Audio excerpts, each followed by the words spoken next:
भगवद गीता के अध्याय 2 में श्लोक 47वां आता है।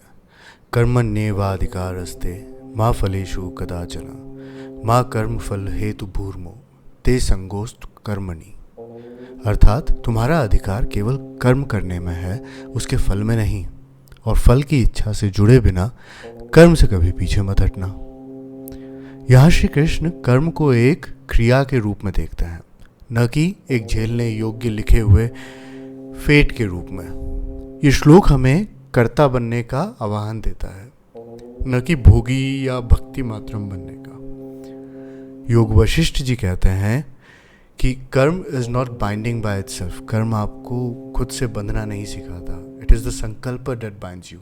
ये उस कर्म को करने के लिए जो आप संकल्प लेते हैं, उससे बंधने का एक जरिया है।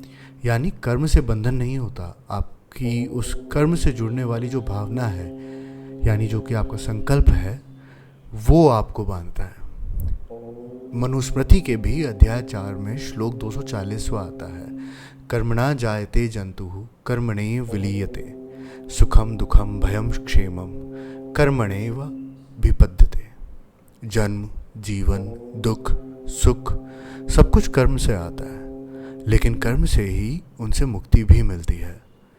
ये श्लोक हमें बताता है कर्म ही बंधन भी है और कर्म ही मुक्ति भी।